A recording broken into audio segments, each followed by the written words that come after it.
You don't belong at this table." The words landed a split second before the wine did.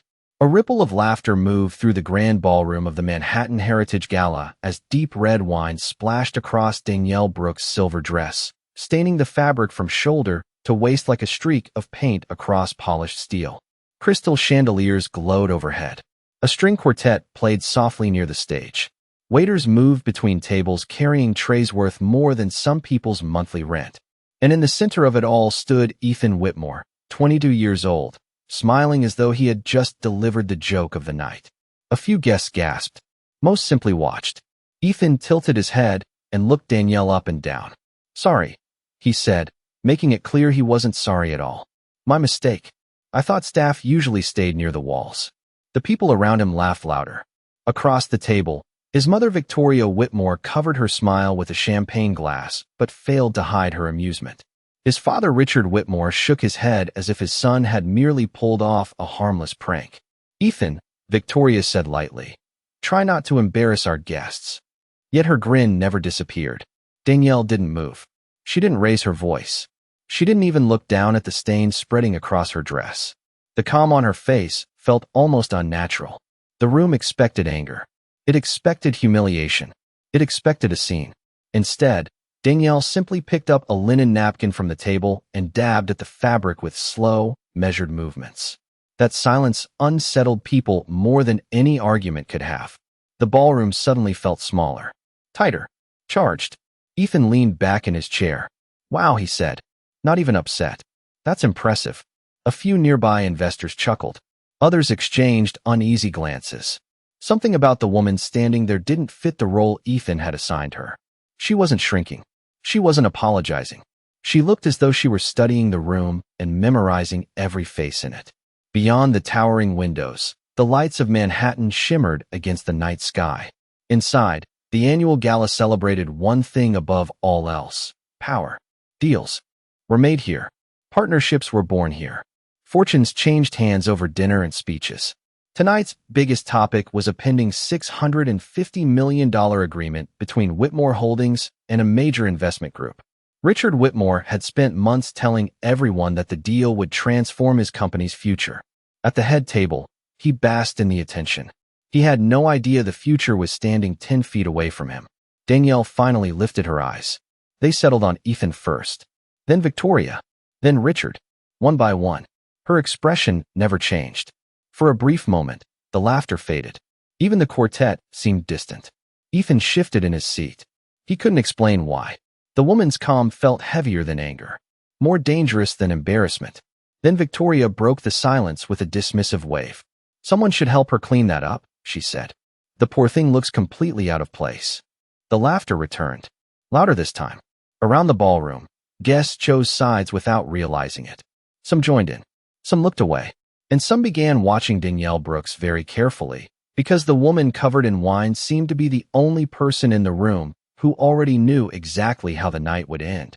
The laughter lingered in the ballroom long after the sound itself should have faded. It drifted beneath the crystal chandeliers and settled over the room like a layer of fog, thin enough to ignore but impossible to miss. Danielle Brooks remained exactly where she was. The wine stain darkened across the silver fabric.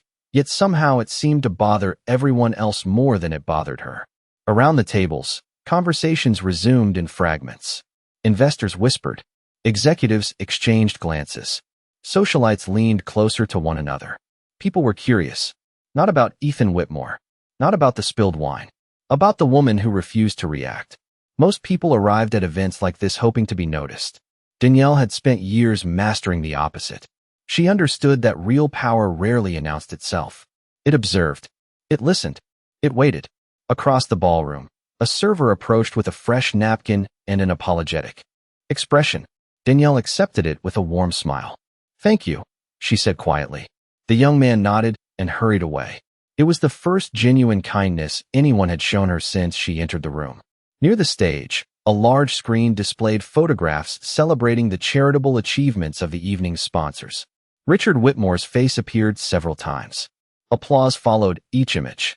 He accepted it all with the confidence of a man who believed the future was already secured. Tonight was supposed to be his victory lap. The pending investment agreement had elevated his reputation across the business community. Journalists had written about it. Analysts had praised it. Competitors envied it. Richard had spent months preparing for the announcement that would make his company a dominant force in its industry. What he did not know was that the final review process was not complete. What he did not know was that one person still had authority to decide whether $650 million moved forward or disappeared entirely. At a nearby table, a woman named Olivia Grant stared at Danielle with growing confusion. Olivia worked as one of the event coordinators. She had spent weeks organizing seating charts, sponsor requests, and guest logistics. Earlier that afternoon, she had reviewed a confidential arrival list. Looking at Danielle now, something felt familiar. Very familiar. Olivia narrowed her eyes. She searched her memory while guests continued chatting around her. Then a photograph flashed through her mind. A magazine cover. A business conference. A keynote speech she had watched online months ago. Her eyes widened slightly. No way, she whispered under her breath. Across the room, Ethan remained entertained by his own performance. He spoke loudly enough for surrounding guests to hear every word. I still cannot believe she walked in here dressed like that, he said. Victoria laughed softly. Some people enjoy pretending. Richard chuckled and lifted his glass. Let us focus on more important things. More laughter followed. Yet not everyone joined in this time. The mood had begun to shift. A few guests were no longer looking at Danielle. They were looking at the Whitmores. The difference was subtle but important. Danielle noticed it immediately. She had spent decades sitting across negotiating tables. She knew exactly when a room began changing its mind. Olivia stood from her chair. Her heartbeat quickened. The more she looked at Danielle Brooks, the more certain she became. If she was right, everyone in this ballroom was about to discover that the quietest person in the room was also the most powerful. Olivia Grant moved carefully through the crowd, her eyes never leaving Danielle. The closer she got, the more certain she became. She had seen that face on business magazines stacked in airport lounges. She had seen it on conference banners hanging outside convention centers. She had seen it attached to headlines discussing billion-dollar acquisitions and major investment strategies. Yet somehow nobody around her seemed to recognize the woman standing quietly beside the champagne tower. Olivia stopped near one of the event staff members. Do you know who that is? She asked softly. The employee glanced toward Danielle and shrugged. No idea. Olivia looked back again. I think you should find out. Meanwhile, the Whitmore family continued enjoying the attention surrounding their table. Ethan had become the center of a growing circle of guests eager to laugh at his comments. Every new joke seemed slightly sharper than the last. Every remark pushed the evening further away from simple rudeness and closer to something uglier. Maybe we should start checking invitations at the door more carefully, Ethan said with a grin. Apparently anyone can wander into a $650 million celebration these days. Several people laughed. Others forced polite smiles. Richard Whitmore appeared completely comfortable with the direction things were going. He leaned back in his chair and accepted congratulations from executives seated nearby. The future is looking very bright, one investor told him. Richard nodded confidently. This deal changes everything. Across the ballroom, Danielle heard every word. She remained composed, but her attention sharpened. She had spent years evaluating leaders. Not their speeches, not their presentations, their character. Pressure revealed character. Success revealed character even faster. Tonight, the Whitmores were revealing far more than they realized. A waiter passed by offering sparkling water. Danielle accepted a glass and thanked him. Her calm presence seemed increasingly out of place against the rising arrogance filling the room. The contrast was impossible to ignore. Near the stage, Olivia finally approached one of the senior event managers. I need to tell you something, she said. I think that woman is Danielle Brooks. The manager blinked. Danielle Brooks. Olivia nodded. Brooks Capital. The manager frowned. That cannot be right. I am serious, Olivia replied. Look at her. The manager glanced across the ballroom before dismissing the concern with a wave. Even if it were true, this is not the time. Olivia stared in disbelief. Not the time. The phrase echoed in her head. Because if she was right, this was exactly the time. Back at the Whitmore table, Victoria watched Danielle with open amusement. She is still standing there, she observed. Remarkable confidence for someone who clearly arrived at the wrong event. Ethan smirked. Maybe she thinks she belongs with the investors. Richard chuckled. Some people enjoy pretending they are important. More laughter followed. Yet fewer people joined this time. The energy in the room was changing. Subtle at first, then unmistakable. Conversation slowed whenever Danielle entered someone's line of sight. Guests began whispering. Phones appeared discreetly beneath tables. Questions started spreading faster than answers. Danielle noticed all of it. She also noticed something else. Olivia Grant. The young coordinator had stopped pretending not to recognize her. Their eyes met briefly across the ballroom. Olivia looked nervous. Danielle offered a small, reassuring smile. It lasted only a second, but it told Olivia everything she needed to know. Her suspicion was correct. And somewhere between the fading laughter and the growing whispers, the first cracks began forming beneath the Whitmore family's perfect evening. Olivia's pulse quickened as she crossed the ballroom floor. The closer she came to the Whitmore table, the more impossible it felt that nobody else had connected the dots. The woman standing quietly beside the champagne tower was not some uninvited guest. She was not someone trying to impress a room full of wealthy strangers. She was Danielle Brooks. Olivia had seen interviews with her. She had listened to podcasts featuring her. 2 years earlier, while studying event management, she had watched Danielle deliver a keynote speech about leadership and accountability. That speech had stayed with her. Now the same woman stood less than 30 feet away while people laughed at her. Olivia approached Richard Whitmore carefully. "Mr. Whitmore," she said, "may I speak with you for a moment?" Richard barely looked up from his conversation. "Make it quick." Olivia lowered her voice. "I think there may be a misunderstanding about that guest." Richard glanced toward Danielle and immediately dismissed the concern. "There is no misunderstanding." Olivia hesitated.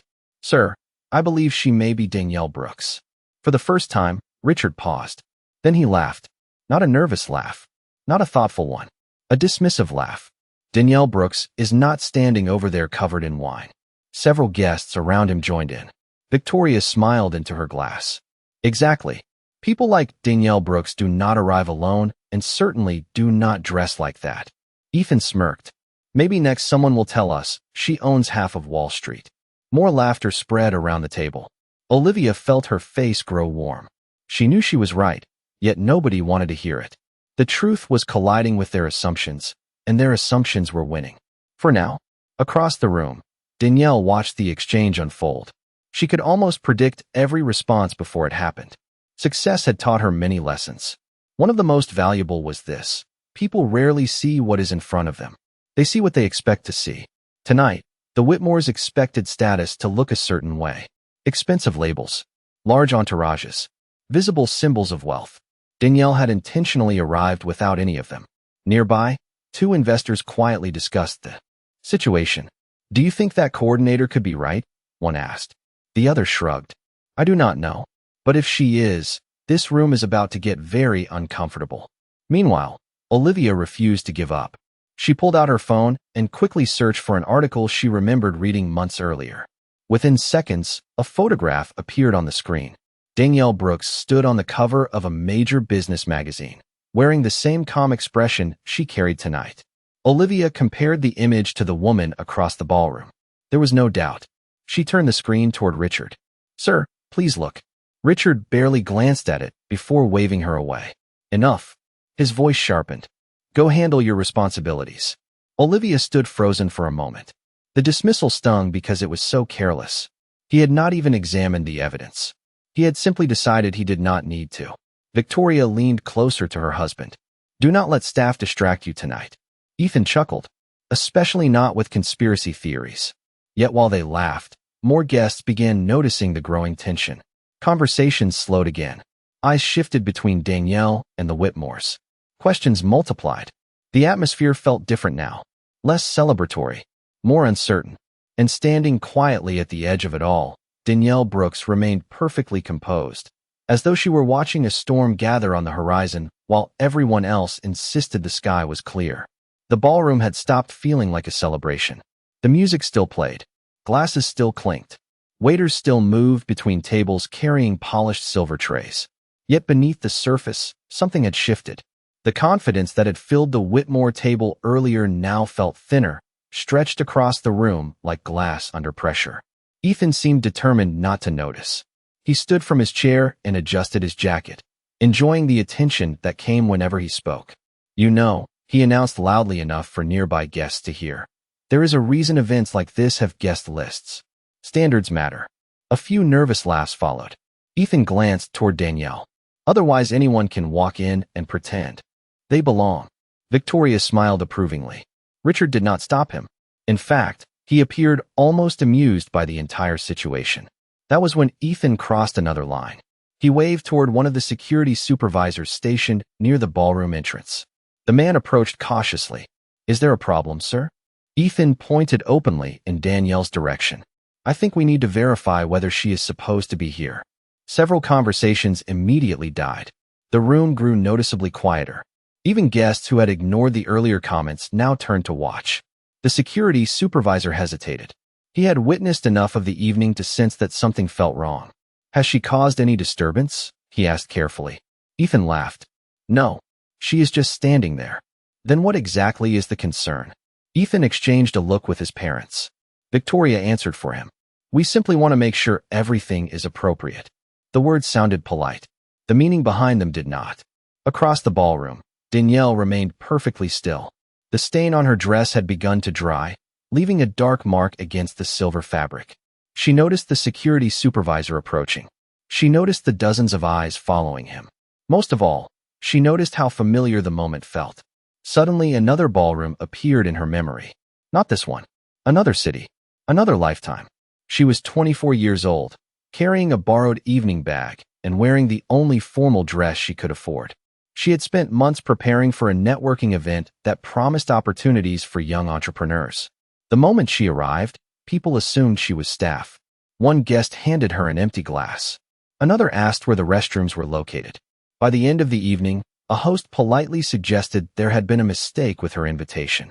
Danielle remembered driving home that night through cold rain, gripping the steering wheel and promising herself something.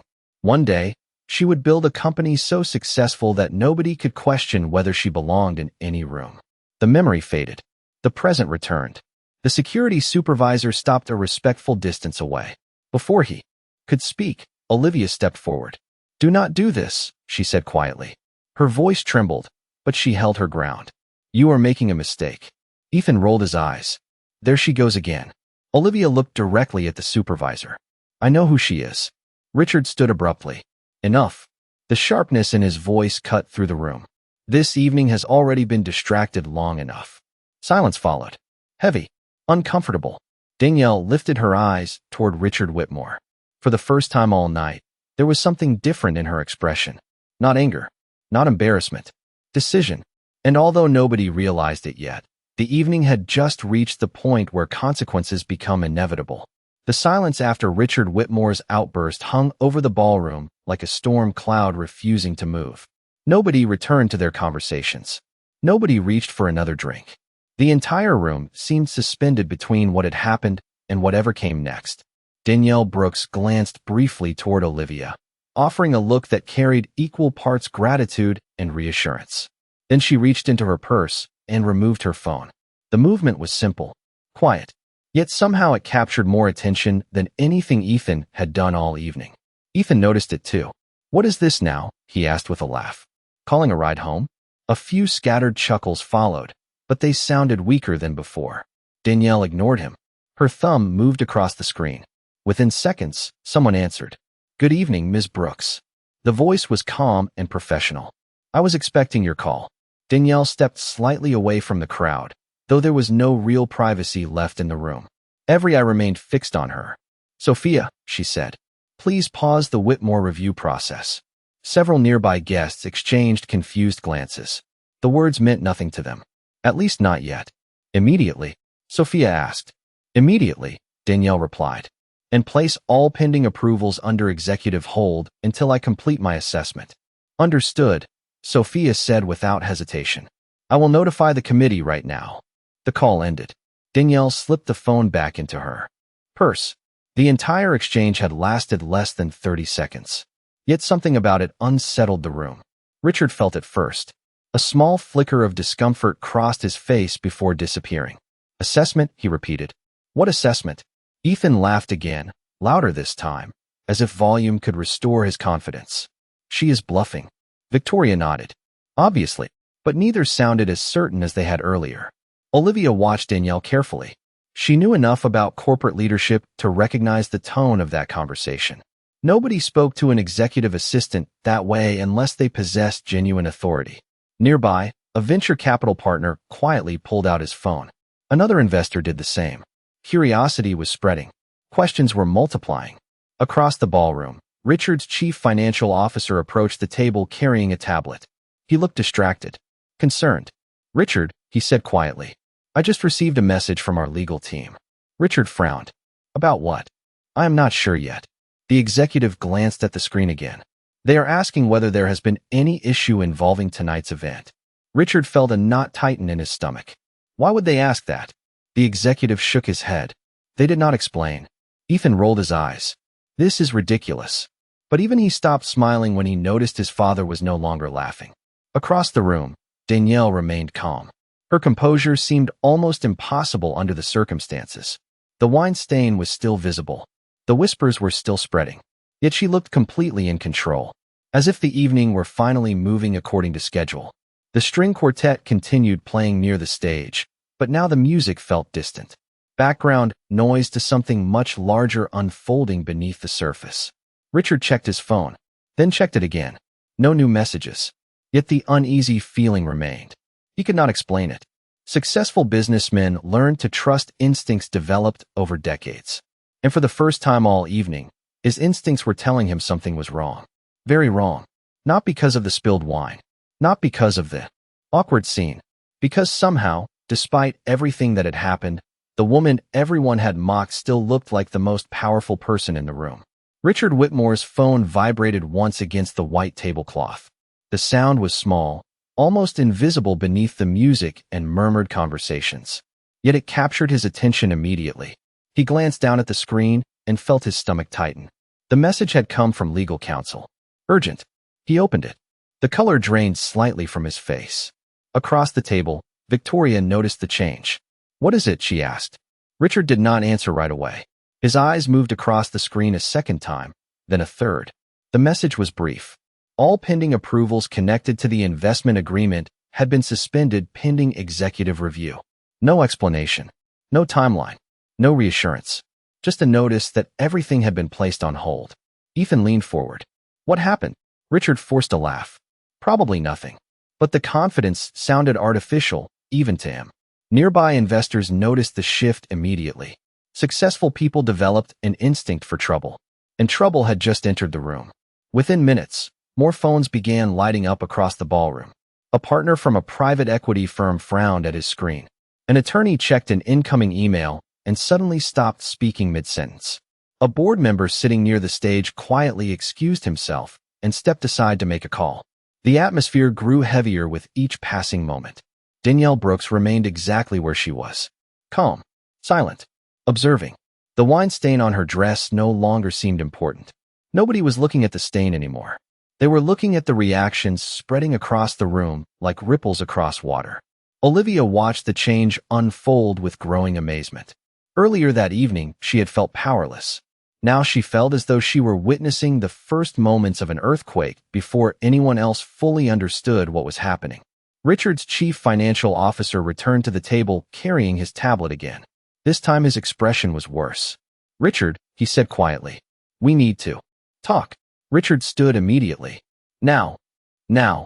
The two men stepped several feet away from the table. Their conversation was low, but their body language spoke volumes. Richard's shoulders stiffened. The chief financial officer pointed at the screen. Richard looked again, then again. Each glance seemed to make the situation worse.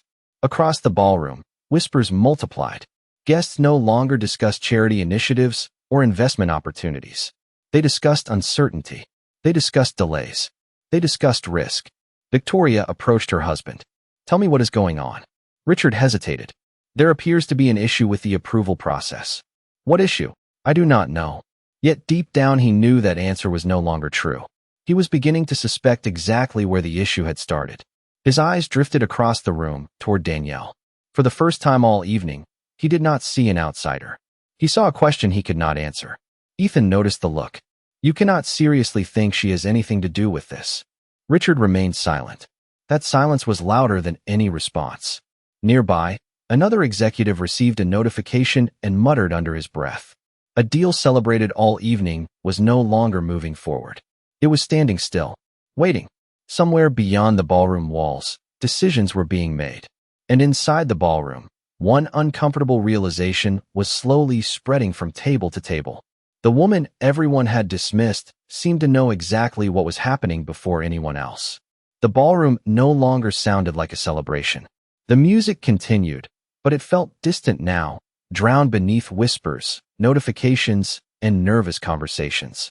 Richard Whitmore stood motionless with his phone in his hand, reading the same message again and again as though repetition might change the words.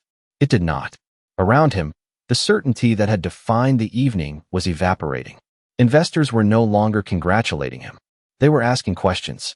Board members were no longer smiling. They were checking emails. And at the center of it all stood Danielle Brooks, calm as ever. The contrast was impossible to ignore. Ethan finally broke the silence. "This is insane," he said. "Everybody is acting like she runs the company." The comment landed poorly. No one laughed. That was when Danielle took a slow step forward. Then another. The movement was small, but it immediately captured the attention of the entire room. Conversations faded. Heads turned. Even the quartet near the stage seemed quieter somehow. Richard watched her approach. For the first time all evening, there was no arrogance in his expression, only uncertainty. Danielle stopped several feet from the Whitmore table. Her voice was calm, measured, controlled. "Mr. Whitmore," she said, "you spent the entire evening celebrating a deal that has not been approved." The words landed like stones in still water. Richard swallowed. "What exactly are you saying?" Danielle met his eyes. "I am saying that you never had $650 million. Silence swept across the ballroom. Ethan laughed nervously. "That does not even make sense." Danielle turned toward him. "It makes perfect sense." Then she looked back at Richard. The agreement was never finalized because one signature remained outstanding. Several guests exchanged glances. They already knew where this was going. Richard did too. He simply did not want to believe it. "Who are you?" Ethan demanded. Danielle studied him for a moment. Not with anger, not with resentment, with disappointment. "That," she said softly, "is the question you should have asked before tonight." Nobody moved. Nobody spoke. The room seemed frozen in place. Then Danielle continued. "I was not invited here to ask for funding. I was not invited here to impress anyone. I came because Brooks Capital was conducting a final review of Whitmore Holdings before approving the investment package." A wave of shock rolled through the crowd. Olivia closed her eyes briefly. She had known it. She had known it all along. Richard's face lost what little color remained. "Brooks Capital," he repeated quietly. Danielle nodded. "I am Danielle Brooks, founder, chief executive officer, and the final decision maker on the investment you have spent the last 6 months promoting." Gasps spread across the ballroom. A few people actually stepped backward. Others stared in disbelief. The room had finally caught up to reality. Ethan's confidence collapsed first. His mouth opened slightly, but no words came out. Victoria looked from Danielle to Richard and back again, as if hoping someone would explain away what she had just heard. No one did. Because there was nothing left to explain. The truth stood in front of them, wearing a wine-stained silver dress. Danielle's voice remained steady. "You laughed because you thought I needed your approval." She glanced around the room. "The truth is, your company was waiting for mine." Nobody interrupted. Nobody dared. For the first time all evening, the Whitmores understood exactly who had been standing in front of them. And for the first time all evening, the entire ballroom understood who truly held the power. For several seconds, nobody spoke. The ballroom stood frozen beneath the glow of crystal chandeliers, as though time itself had paused to absorb what had just happened. Richard Whitmore stared at Danielle Brooks with the expression of a man watching years of certainty disappear in real time. Around him, phones continued lighting up with messages, alerts, and emails. The information spreading across the room was no longer rumor. It was confirmation. The executive hold was real. The review suspension was real. And the person responsible was standing directly in front of him. Ethan looked down at the floor before finally finding his voice. "You are canceling everything because of one misunderstanding." The question hung in the air. Danielle regarded him quietly. "No," she said. "A misunderstanding is getting a name wrong." The room remained silent. What happened tonight was a series of choices. Her voice never rose. It did not need to. You chose to judge someone before speaking to them. You chose to mock someone before knowing them. You chose to treat another person as less important because of how they looked. Nobody interrupted. Nobody disagreed. Because every person in that ballroom had witnessed it. Victoria stepped forward. The confidence that had defined her all evening was gone. Surely there is a way to move past this. Danielle looked at her calmly. Business partnerships require trust. Victoria swallowed hard. Danielle continued. Tonight, I learned exactly how your family treats people when you believe there are no consequences. Across the room, several investors lowered their eyes. Others nodded subtly. The lesson was uncomfortable because it was undeniable. Richard finally spoke. Danielle, if there is anything we can do to repair this situation, I am willing to discuss it. The statement would have been unthinkable an hour earlier. Yet desperation has a way of stripping away pride. Danielle offered a small, polite smile. I appreciate that. Then she shook her head. But my responsibility is not to protect a deal. My responsibility is to protect standards. The words landed with more force than any argument could have. Near the stage, Olivia felt a surge of admiration. Danielle had not shouted. She had not humiliated anyone. She had simply allowed truth to arrive. And truth had done the rest. A new message appeared on Richard's phone. He opened it immediately. The review committee had officially terminated consideration of the investment package. Final. Effective immediately. Richard closed his eyes briefly. The room did not need an announcement.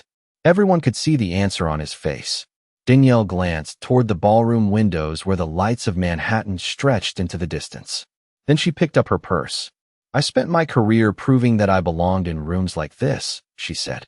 Eventually, I learned something more important. I followed her. Belonging is not something other people give you. She paused. It is something you carry with you. The silence that followed felt different now. Not tense. Reflective. Danielle turned and walked toward the exit. No security escorted her. No one questioned her presence. Guests stepped aside naturally, creating a path through the crowd.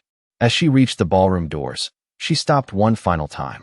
Without looking back, she said, respect costs nothing. Arrogance can cost $650 million. Then she walked out into the Manhattan night, leaving behind a room full of people who would remember that lesson for the rest of their lives.